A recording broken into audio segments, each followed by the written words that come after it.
E vocês caíram na minha armadilha. Vocês pensaram que seríamos capazes apenas de comentar sobre obras europeias que se enquadravam no nosso sentido, que seriam medieval, non-Edo period, high fantasy. Para quem não entendeu, obra medieval que não se passa no Japão, com fantasia elevada. Elevada no contexto de ser uma fantasia muito ficciosa, né? Ficcional demais. E aqui temos um perito nas artes marciais chinesas, nas obras literárias chinesas, principalmente no que nós encontramos como cultura popular. Não vou aqui me arriscar em dizer que ele tem conhecimento total da literatura chinesa por um completo. Mas então, eu queria comentar sobre porque eu vejo esse mundo, essa mídia, com apreço. Porque eu consumi algumas obras, primeiramente criei interesse pela mídia pelo Romance dos Três Reinos, né? Só que o Romance dos Três Reinos não é uma ficção, mas é uma literatura chinesa. E a readaptação, retold, mas pré-escrito em inglês, Ravage of Times é a minha obra preferida, então eu tenho muito interesse de consumir outras obras chinesas. Só que aí é que tá, novel chinesa, é o que nós temos aqui para comentar. Eu li poucas, eu li só duas na minha vida. E uma delas é Panlong, que todo mundo leu Panlong, em teoria. Aí eu queria discutir contigo como é que se comporta uma novela chinesa, com a comparação com o mangá, né, propriamente dito japonês, e também como se comporta, assim, tá? Como é que uma pessoa que não acompanha poderia se encaixar, o caramba, nessa mídia, né? Assim, o personagem da obra chinesa, das obras chinesas, principalmente de Wuxia e de Xianxia, eles se comportam de uma maneira, digamos que, bem diferente das obras asiáticas japonesas. Porque assim, geralmente nas obras chinesas, eles têm aquela coisa do fraco pro forte, né? Só que assim, no Xianxia e no Wuxia, ele é bem definido. Mais definido no Xianxia do que no Wuxia. Porque, por exemplo, no Wuxia, você não tem uns níveis de treinamento bem definidos. Tipo assim, tem aquela pessoa que viveu alguns séculos, que é bem mais forte.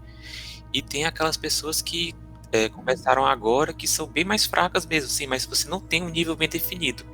Isso é o Wuxia.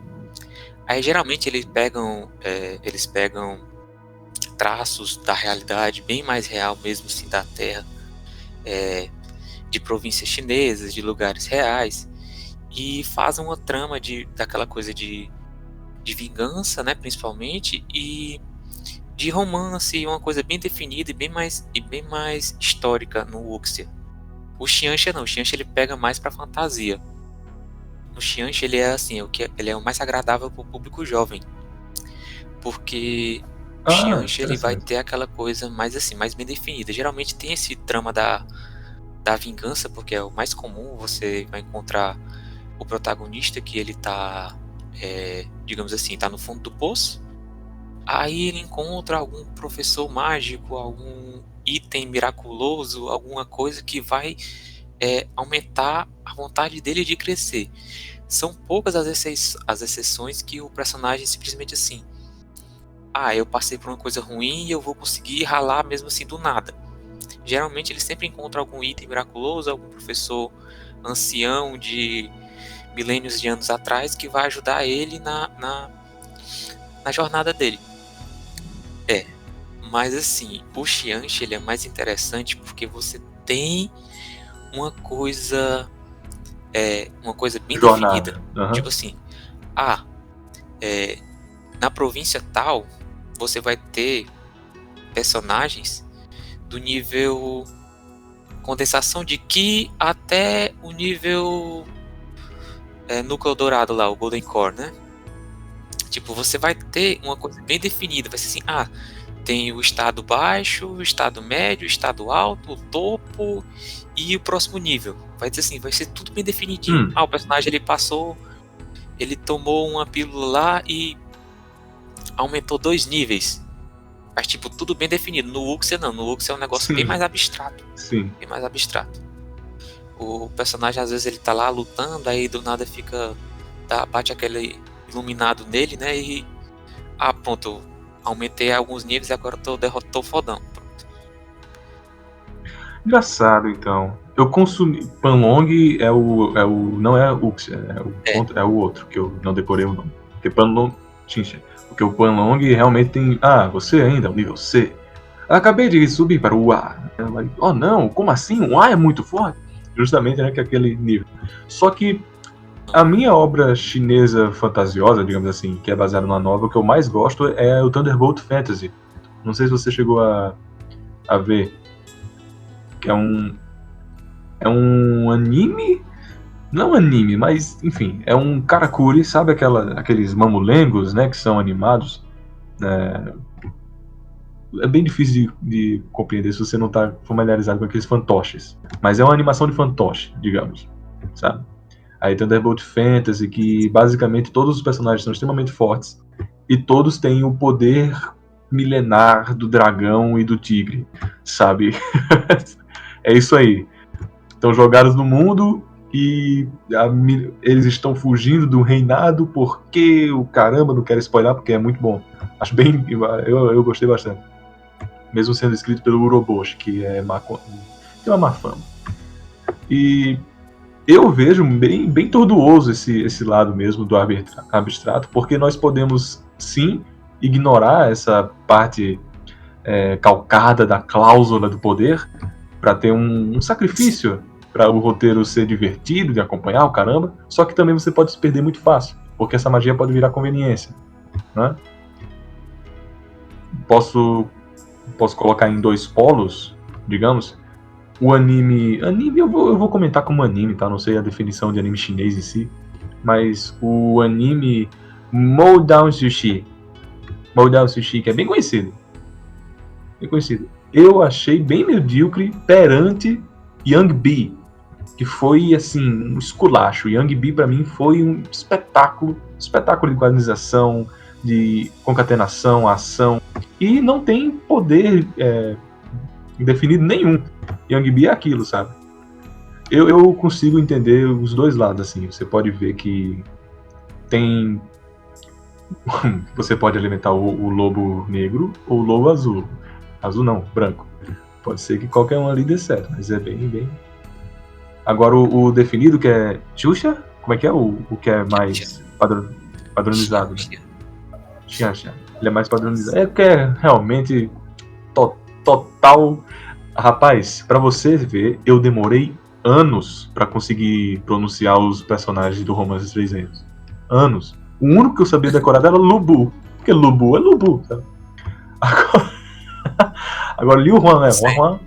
Aí o Shuo tem o Hao Shuo. Aí eu, caramba, cara, ficava pronunciando pra poder ter a pronúncia. Mas enfim. O padronizado, ele tem esse lance do RPG, né? Que é um interesse enorme na China. Tipo, você vê que há mais produções de amadores pelo padronizado ou pelo abstrato? Do padronizado, porque assim, você tem uma facilidade maior de incorporar elementos de jogos, né, elementos de da fantasia mesmo assim, mais europeia, mais ocidental, e formar uma coisa assim bem atraente para o público jovem, porque assim, o Wuxia, em sua maioria dos casos, ele se torna bem cansativo para o público jovem, porque assim, os personagens eles se movem de uma maneira, o enredo ele se move de uma maneira bem mais lenta, né? Assim, por exemplo, as tramas lá, geralmente elas ocorrem mudando muito o ponto de vista, que inserem muitos personagens coadjuvantes que geralmente eles têm um papel importante no final, no decorrer da obra, mas que no momento ali parece alguma coisa que dá uma sobrecarga de informação que cansa muito o público mais impaciente. Mas assim, o Wuxia, ele dá um sentimento de satisfação muito maior no final, na minha opinião. E o outro não, o outro dá aquele prazer mais é mais instantâneo, o Xianxia. Porque ele dá, tipo assim, ele dá aquela coisa fugindo da realidade, que o personagem do Xianxia, ele geralmente ele nunca perde. Ele nunca perde. Já o personagem do Wuxia não. O personagem do Wuxia, geralmente ele perde e muito. Mas Ou quando ele justamente, perde, né, procurar por um lado mais romântico, né? sim, geralmente quando ele perde, ele vai atrás geralmente tem um enredo, né, o plot, que faz com que ele busque outras alternativas. Às vezes ele muda completamente de visão sobre aquilo que ele antes ele achava que era certo, que depois ele achou que é errado. Mas assim, o Wuxia ele é bem mais profundo. O Xianxia não, o Xianxia é aquela coisa mais que você a vida real cansativa, você vai ler para poder desestressar, sabe? Uma coisa mais vazia. Uhum. Famoso escapismo. É escapismo. Agora sim, uma coisa que você vê em ambos, que é comum em ambos, é a famosa multidão. Digamos o seguinte: em toda grande maioria de batalhas no Wuxia e no Xianxia tem as multidões. Que as multidões são nada mais nada menos que os comentaristas de futebol. Tá lá o protagonista e a outra facção lutando, e sempre tem uma multidão que não tem nada a ver, que eles são a quarta barreira disfarçada do autor, sabe? Porque eles geralmente eles sabem o nível do inimigo, o nível do protagonista, as técnicas que os inimigos estão usando, as técnicas que o protagonista está usando, os clãs que os inimigos estão usando, os clãs dos protagonistas, eles sabem tudo. E é uma coisa que é comum em ambos os gêneros. Eles sempre têm a multidão. Tanto em novel Xianxia de cultivo, tanto como em novel Wuxia histórica, como em novel de RPG VR, né? Ambos têm um comum, que é a multidão, que é como o autor usa para poder se integrar na história e passar o landscape, né, da luta, né? Tipo assim, a multidão é que ela vai dizer como é que tá ocorrendo a luta tintim por tintim, né? Porque o protagonista tá lá lutando. Aí é a multidão que vai estar dizendo o que é que tá acontecendo, mas sempre tem. É incrível como é 100%. Você tem isso no nível menor em mangás dos anos 80, né? Tipo Jojo, Hokuto no Ken. Tem muito essa ideia da exposição, que é um personagem que tá observando, né? Que é o narrador, personagem, né? Tipo, meio que como se fosse um narrador de MMA, né? É incrível, como sempre tem. E tipo assim, geralmente ele tem aquele grupo de multidão, porque assim um tá a favor do inimigo, outro tá a favor do protagonista, e ambos ficam comentando entre si, que dá uma imersão do leitor na história bem maior do que se fosse só os dois personagens gritando sim e outro gritando não, sabe? Sim. É uma integração muito interessante, que eu acho que a gente não vê muito nas obras japonesas, nas novelas japonesas. Eu ia comentar que essa inserção ela é muito vívida justamente para um action em livro, né? Porque você não tem a parte visual para poder acompanhar. Você vai ter que optar realmente por comentários de terceiros. Não é possível que os caras que estão realmente lutando vá comentar por si, né? Você é um otário. Não é possível que você não percebeu que eu estava usando. Não flui, sabe? Não tem commodity para isso. Não tem. Eu não sei se você já leu Blood and Steel. É um mangá também. Eu não sei como se pronuncia, né? Mas é com U, né? O mangá. Ele é um action, sabe? E o próprio autor mesmo comentou que ele era um leitor muito vívido de novel chinesa, de action, caramba, só que ele sempre se atrapalhava quando os terceiros que estavam comentando sobre.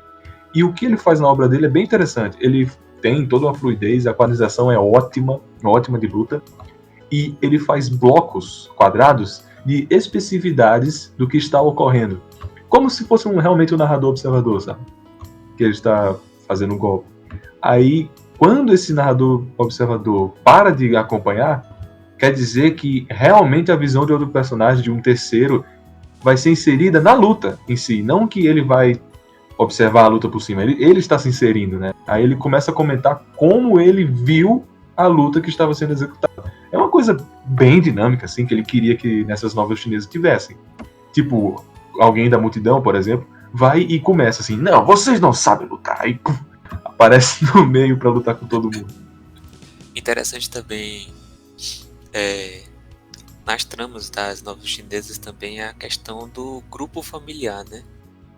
Claro. Uhum. Que, tipo assim, principalmente nas tramas de vingança, é geralmente a família do inimigo que vai buscar vingança com o protagonista e geralmente perde, né, no final. Mas assim, é uma coisa que a gente não vê muito também nas obras japonesas também, aquela coisa do clã, né? Que tipo, algumas obras muito específicas, principalmente, como se diz, as obras que tem micos, né? Alguma referência dos Três Reinos, mesmo do Japão, que alguns animes que tem isso, mas alguns raros. Geralmente o protagonista ele tem uma família que fica em casa e acabou-se. Não tem um grande clã por trás, né? Que tem várias gerações e tal. Não tem aquela coisa bem organizada, que é uma coisa bem comum que tem em quase toda a novela chinesa. Que tem um clã. Foi se perdendo com o tempo, Japão já teve isso, claro. Foi com Jidaigeki. Jidaigeki, não sei se você sabe o termo, mas é aquelas obras que se passam no período Meiji, no Shogunato, sabe? Sim. Lá eram importantes os clãs, os miquetos, o caramba. Mas depois de um tempo você realmente não identifica mais. Quantas vezes a gente encontra obras nipônicas de hoje em que a pessoa pergunta, ué, mas cadê a mãe desse cara? Quem foi o pai desse cara? Sabe? Sim. Até porque mãe e pai geralmente é um empecilho, né? Tipo, é como se fosse algo que vai bloquear o enredo, né? Sim, então, sim. Geralmente tem alguma artimanha para o protagonista morar sozinho, ou no caso ser órfão, né?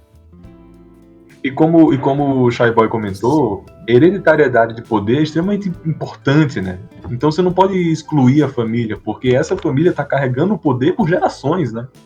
Muitas das vezes. Sim, geralmente tem a trama do protagonista órfão, né? Que foi jogado no mundo, mas geralmente esse protagonista, ele sempre aparece com algum keepsake da família real dele.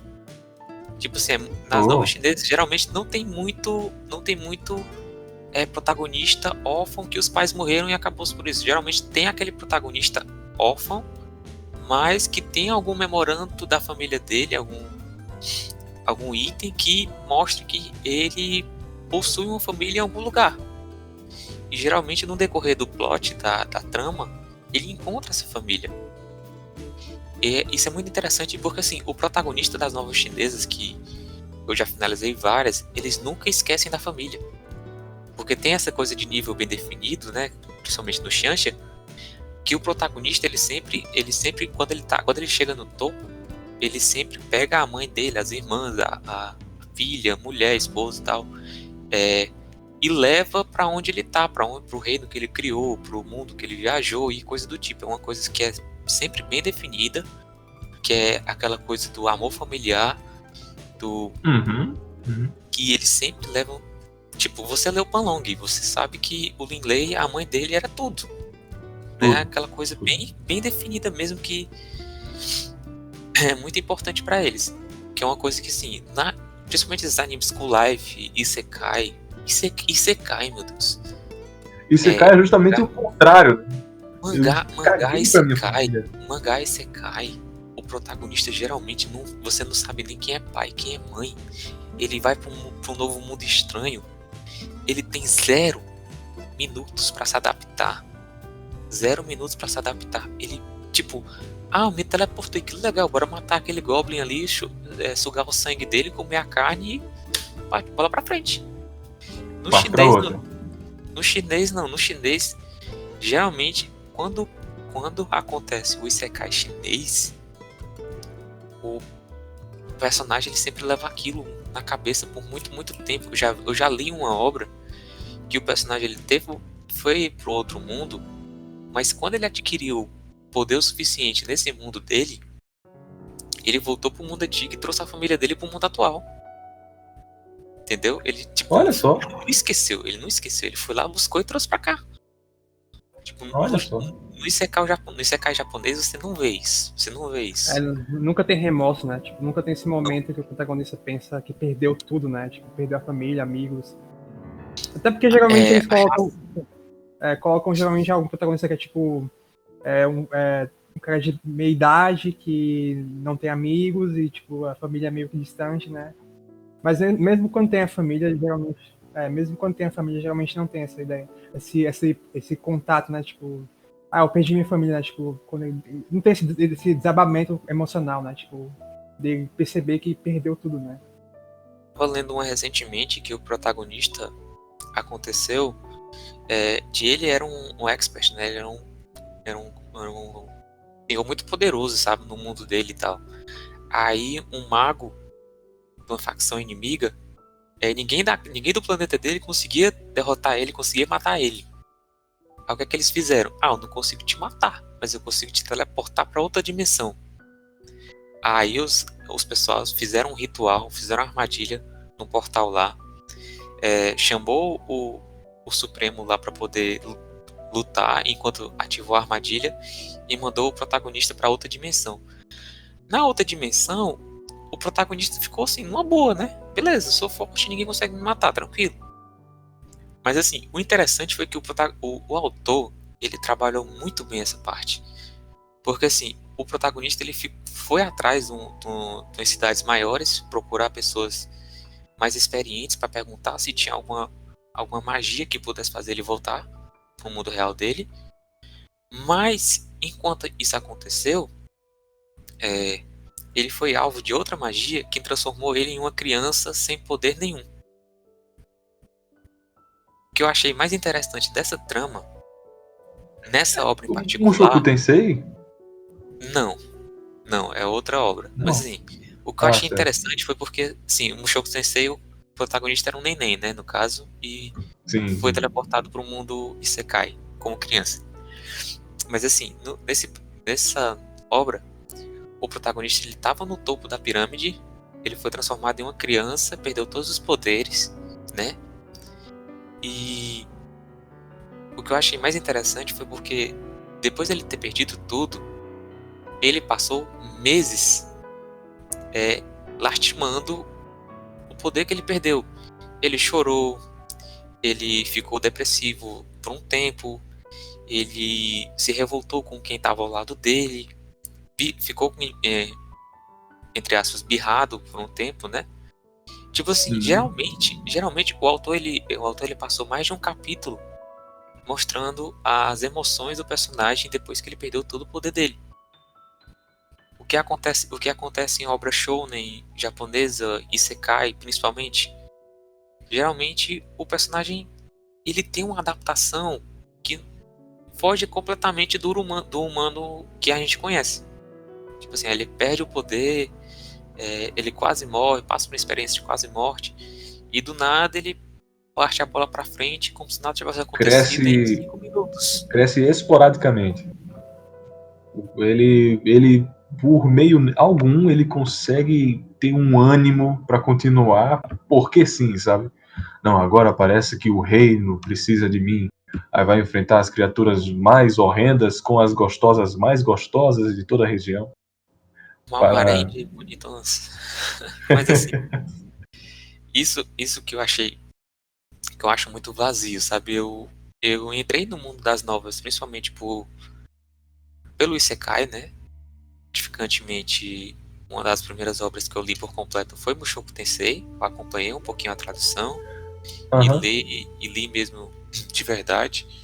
E isso me fez ver o quão vazia era a maioria das obras. Eu não sei se vocês viram um anime recente, Arifureta. Clássico. Esse é uma obra que ela é muito boa para poder induzir novos leitores, porque assim, geralmente os animes eles têm aquele protagonista que é muito Maria vai com as outras, que tanto faz como tanto fez, que vai pela maré, levado pela maré. No Isekai, o protagonista, geralmente ele tem um pulso mais firme, né? Por mais que seja vazio, ele tem um pulso mais firme. E o Arifureta, ele é bom para poder trazer o público a light novel. O mundo das light novels, mas é bem vazio, não é? Não chega a ser um Overlord. Porque o Overlord é uma obra-prima das novas japonesas, né? Sim, eu gosto bastante de Overlord. Tipo, o que eu vi na verdade, de mangá chinês, né, que seria o manhwa, que é o que eu mais acompanho, eu adorei, sabe? O que eu vi deles eu adorei. Principalmente pelos editoriais de alguns lancers, né? Que eles comentaram que a dificuldade de imprensa que os dificultava, justamente, para produzir mais obras. Porque tinha algum preceito que você não pode comentar sobre algum periódico, que isso pode ocasionar que você seja penalizado pelo próprio governo, sabe? Que aconteceu até com aquela menina que fazia Tamengushi, que é uma obra lésbica, né? Ela teve que ir para o judiciário recorrer pela sua obra. Acontece isso também nas obras chinesas? Você percebe que eles não debatem algum assunto porque seria periculoso demais para o governo? E assim, eu acho que nas obras do setting moderno, né, que tem um período moderno, eles fazem sátira. Eles fazem sátira que você às vezes você tem, digamos que mini charges ou caricaturas do governo local que mostram um pouquinho a opinião do autor sobre na maioria das vezes é o Ocidente, demonstrado no Ocidente, que talvez seja até alguma pressão do editorial, né, no caso, porque assim, se é de você falar do nosso, você fale dos outros, né? Assim, a maioria das obras modernas, porque assim, o chinês ele tem aquele patriotismo muito forte, sabe? Tão certo que quando eles tratam de japoneses e vietnamitas nas obras dele, a maioria tende pro lado do racismo humano xenofóbico total. Eu já deixei de ler, já deixei de ler várias obras. Uma delas eu tinha lido mais de 700 capítulos. Simplesmente pela hipocrisia e racismo totalmente xenofóbico, totalmente irrelevante, que não fazia nenhum sentido. Simplesmente a opinião travada do autor sobre aquilo. O livro ele tem uma nota baixíssima no Ocidente, principalmente pelo racismo. Mas assim, é uma coisa totalmente renomada no país original. 5 estrelas com uma nota altíssima de todas as qualidades, todas as avaliações. Mas assim, eles não veem aquilo, sabe? Eles não acham aquilo errado pra eles. Tipo, tem muito. Se você for procurar moderno, alguma obra histórica moderna, principalmente que vai ter alguma viagem pro Oriente Médio ou pro Japão é certeza ter alguma xenofobia. Sempre tem. Sempre tem. Eu já li mais de 30 obras que eles visitam o Japão por algum motivo, o protagonista visita o Japão. Aí, o público japonês geralmente é aquele personagem mesquinho que provoca o principal por algum motivo. Olha, é um lixo humano. Não é uma coisa de uma ou duas pessoas. O retrato que eles dão do Japão pro leitor é que ninguém lá presta, ninguém lá é um ser humano bom.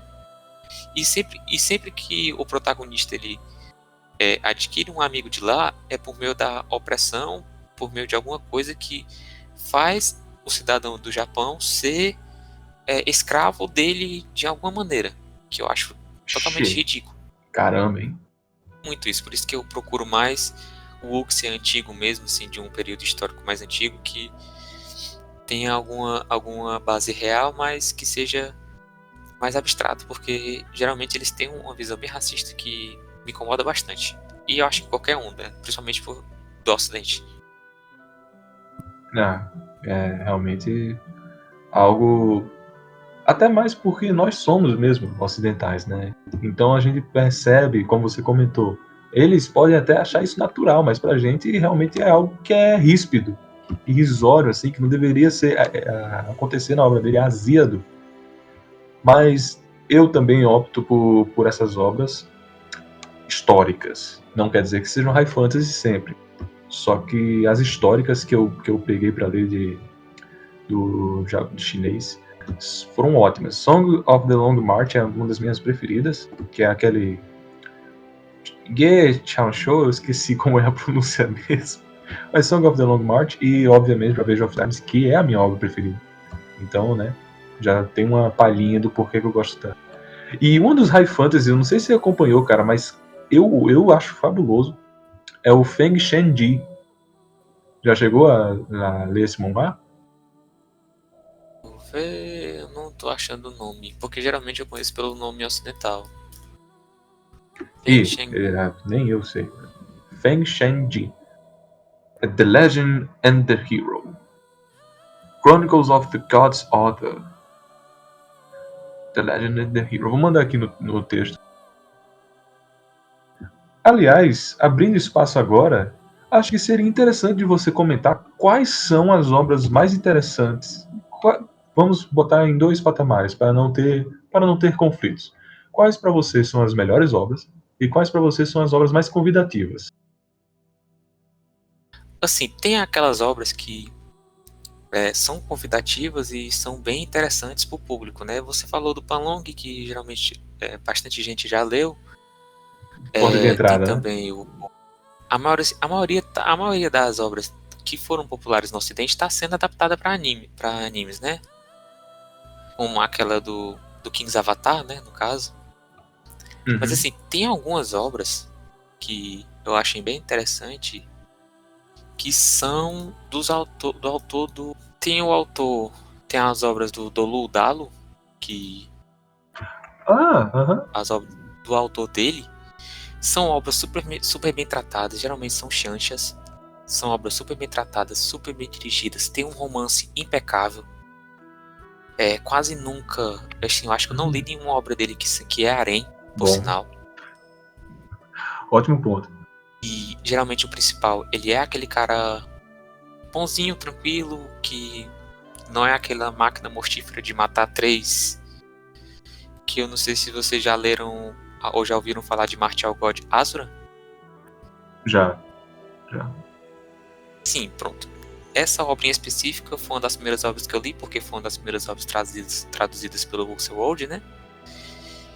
Ela é uma obra bastante interessante, é aquela coisa do fraco por mais forte, só que tem a visão do principal, do Xu Feng, que é o principal, que ela é uma visão completamente mesquinha, que ele parece o pior vilão possível. Ele é o principal, mas ele é o pior vilão possível. É aquela coisa que ele não aguenta um inimigo olhar mal pra ele. Ele já quer matar e exterminar toda a família. Que tem muito em algumas obras. Mas assim, as obras do autor de Dolu Dalo 2,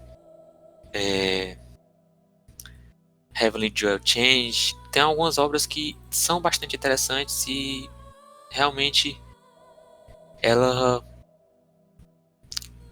dão aquele apetite do leitor a voltar a ler, sabe?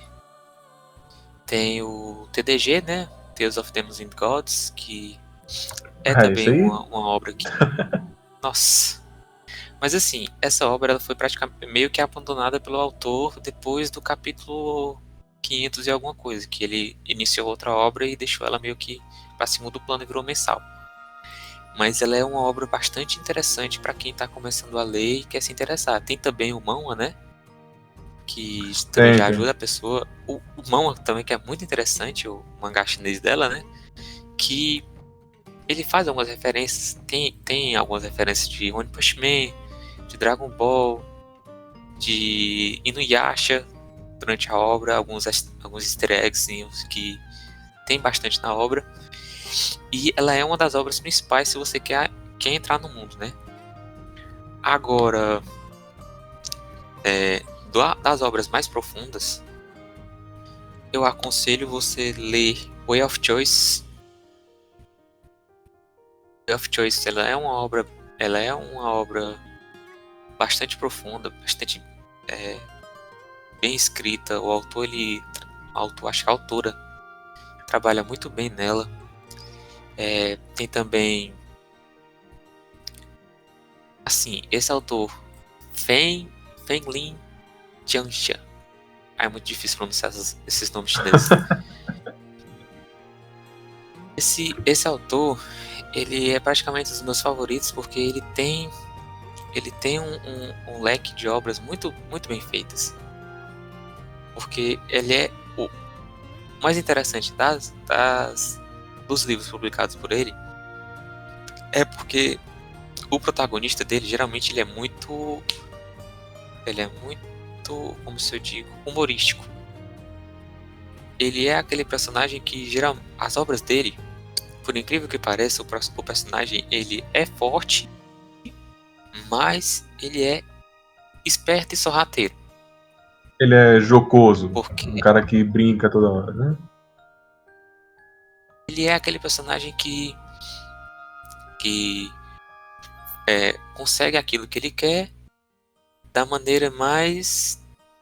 Aliás, da maneira que for possível para ele. Mas assim, geralmente ele usa algumas tramas mirabolantes, usa do poder do inimigo, aliás, instiga inimigos a lutarem entre si para conseguir o que ele quer no final. A maioria das novelas desse autor, Fenglin Jianxia, ele tem um personagem que faz uso disso, sabe? Ele faz uso do inimigo para conseguir o que ele quer. E praticamente nunca é pelo derramamento de sangue, sabe? Ele sempre... Ele dificilmente suja as mãos deles com sangue do inimigo. Geralmente o inimigo se mata por ele, através dos planos mirabolantes. Que é uma das coisas mais interessantes. Você começa a ler, você fica completamente imerso no planejamento, nos personagens, nas tramas. Tipo, esse autor, ele tem uma coisa muito interessante nele, que você vê muito nele, é a profundidade dos inimigos, que na maioria das novelas chinesas ela tem essa fraqueza, que é os inimigos bidimensionais, sabe? Que ele só sabe do preto e do branco. Só sabe do preto e do branco. Só preto e branco, preto e branco. Não tem um pensamento por fora, né? Já esse autor não. Esse autor, os inimigos, ele desperta a compaixão na gente, sabe? Ele trabalha, tipo, tem inimigos novos desse autor, que ele é um inimigo que não é considerado forte pro mundo e tal, mas ele fica num bate-bate com o principal por, sei lá, 500 capítulos. E, tipo, eles dificilmente se encontram de frente a frente, mas ficam lutando incessantemente através de planos, sabe? E é uma coisa que causa muita imersão de você.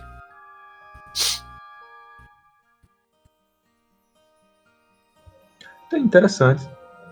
Eu gostaria muito de acompanhar essas novas chinesas, muito porque eu gostei demais de Thunderbolt Fantasy, sabe? Long também é uma obra que eu gostei. Na verdade, eu acompanhei primeiro o mangá, depois fui notificado que... Mangá não, né? Mas a adaptação em quadrinho. Depois eu fui notificado que a adaptação em quadrinho era horrível e fui acompanhar a obra original para, né, tirar minhas próprias conclusões, e realmente é bem distante, né? Principalmente em questão de concatenação, porque a obra, pelo menos foi o que eu vi, né? Essas obras, elas procuram esclarecer para você de acordo com o que exatamente está passando com o protagonista. Elas não ficam toda hora querendo lhe dar catarse. Oh não, está acontecendo alguma coisa, precisamos acabar. Geralmente eles calcam bem como está sendo o desenvolvimento do protagonista, como está sendo o dia a dia dele, que é bem mais natural de você se encontrar com a obra, né, em vez de você ficar toda hora procurando por algum guffin, por alguma luta, por algum motivo motriz. Foi isso que me pegou bastante em Song of the Long March, Ravage of Times e Blood and Steel, caramba, né? Enfim, foi muito interessante esse papo. Qualquer motivo, hei de chamá-lo novamente para esclarecermos outros pormenores. E se quiser, aqui está o seu espaço para uma divulgação. Você tem algum algum perfil, alguma coisa que você queira divulgar aqui?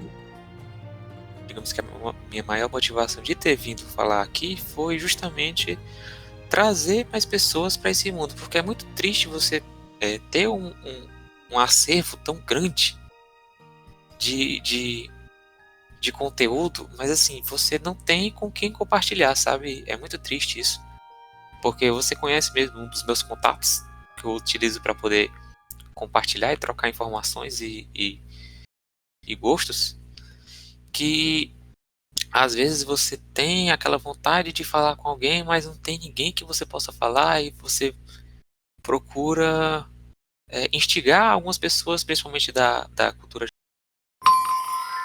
Nota do editor substituto. Para não cortar subitamente o solene momento do menino Shy Boy, interrompido por uma queda de internet, um interlúdio será inserido e voltaremos em instantes à programação normal.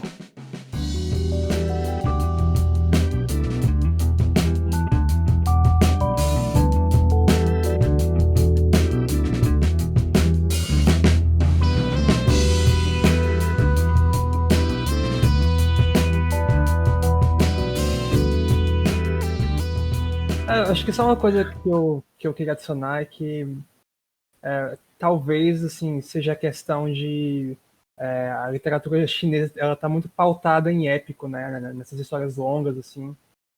Isso talvez seja um reflexo, né, de você ter essas novels e esses mangás que eles se propõem a ser mais longos, né, mais assim, você não tem essa coisa, como ele falou, né, da catarse imediata, né, você tem uma coisa mais bem trabalhada que, sabe, puxa uma coisa mais do sentimento, de trabalhar o personagem, não só o externo, né, pegar muito do interno do personagem, ao invés de ficar pulando de arco em arco, né. E geralmente em light novel de Isekai você tem muito essa questão de você ficar apressado, porque você tem que mostrar, né, o diferencial, né, você tem que mostrar algum gimmick, né, alguma coisa diferente que vai fazer aquilo se destacar, né. Também acaba sendo a culpa acaba sendo muito do mercado saturizado do Japão, né? Eu não sei como é a questão na China, se por ser uma questão de ter menos coisas sendo feitas, você tem mais espaço para ter obras mais longas que tem uma proposta mais intimista, né? De trabalhar personagem melhor do que ficar trabalhando só o conceito válvula de escape, né? Conceito escapista. Uhum. Realmente é um fardo, né? Você ter optado por isso. Você, eu digo, justamente a mídia chinesa ter optado por esse motriz que prejudicaria na divulgação, né? Porque não é algo que se procura por catarse, é mais por justamente ambientação e o caramba. Mas é que tá, o Shy Boy, chinês, né? Shy Boy. O Shy Boy comentou uma coisa que é realmente uma realidade aqui no Brasil, que leitores de novelas chinesas, leitores dessa mídia, dá para se contar na mão, né? Facilmente você não encontrará alguém que é consumidor disso. Eu mesmo, para ter achado o Shy Boy, tive que me comunicar com um cara que esse um cara eu não converso há 2 anos, sabe? É algo que está num patamar muito inacessível para as pessoas e ainda por cima é desassistido pelos brasileiros. Que eu lembre, desde 2017 estão sendo traduzidas algumas novelas para cá, para o Brasil mesmo, assim, questão de português brasileiro, PTBR, né? Só que essas são novelas que não passam de 6, sabe? São as mais famosas, consequentemente, mas mesmo assim não tem uma divulgação tão grande. Por quê? Porque os manhwas e os manhwas com W são os que prevalecem, que são as adaptações em quadrinho. Como eu vou abranger mais a questão do Coreia também, né? O Solo Leveling, God of the Martial Arts, o The God of the High School, Tower of God, The Game, e também agrega o Tales of Demons and Gods, o Leveling Warrior, King's Avatar. Todos esses aqui são colocados pelos mesmos leitores, né, digamos. Eles são os mesmos nichos de consumo. E acontece que eles dificilmente acessam as obras originais, porque brasileiro tem um costume de não ler, né? Você também não vai encontrar tantos leitores de novelas japonesas, porque justamente lá optam por assistir o anime ou o mangá. E imagine se não consumimos nem a japonesa, imagina a chinesa, né? Então acontece isso mesmo.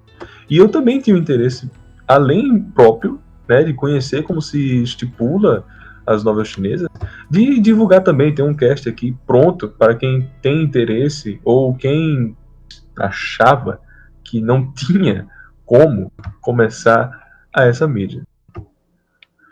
Bom, agora encerramos o cast. Muito obrigado por comparecerem. Gostaria aqui de deixar os comentários a vocês para críticas, anedotas e o que bem entenderem. E o botão de inscreva-se. Inscreva-se para mais casts do Endcast. Muito obrigado por estar aqui, Shy Boy. Seja bem-vindo a futuros casts. Obrigado. Até mais.